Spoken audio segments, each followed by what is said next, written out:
الحمد لله رب العالمين الرحمن الرحيم مالك يوم الدين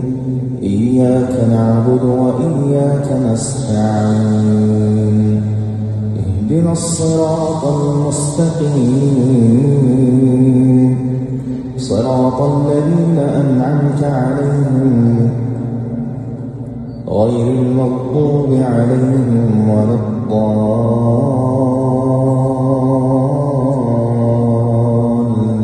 الضالين آمين.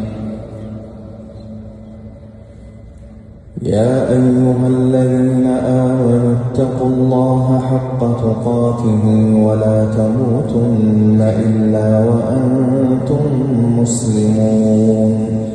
واعتصموا بحبل الله جميعا ولا تفرقوا واذكروا نعمة الله عليكم إذ كنتم أعداء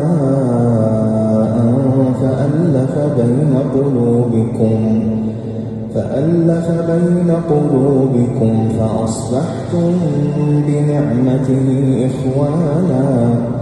وكنتم على شفا حفرة من النار فأنقذكم منها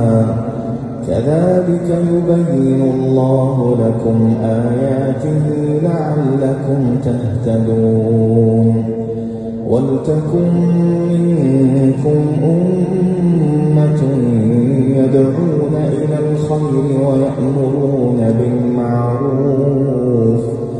وينهون عن المنكر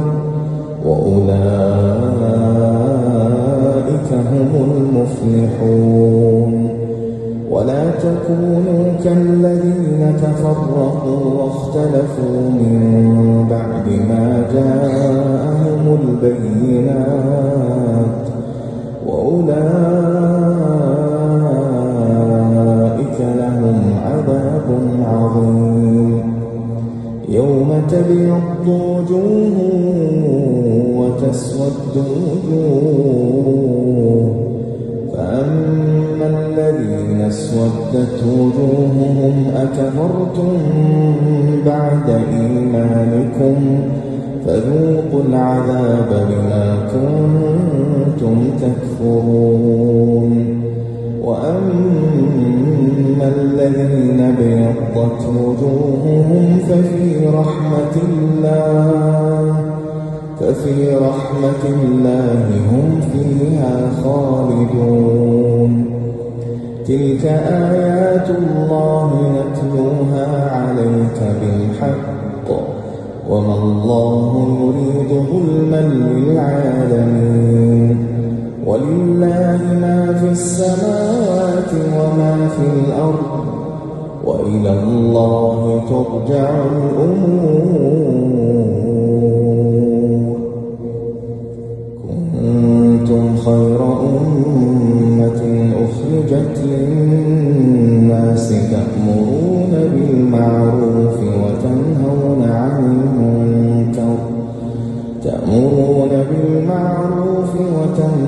عن المنكر وتؤمنون بالله ولو آمن أهل الكتاب لكان خيرا لهم منهم المؤمنون وأكثرهم الفاسقون لن يضروكم إلا أذى وإن يقاتلوكم يولوكم الأدبار ثم لا ينصرون ضربت عليهم الذلة أينما ثقفوا إلا بحبل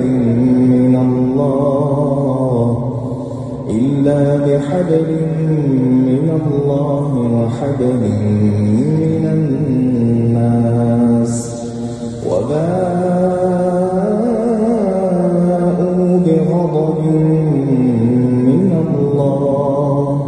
وضربت عليهم المسكنة ذلك بأنهم كانوا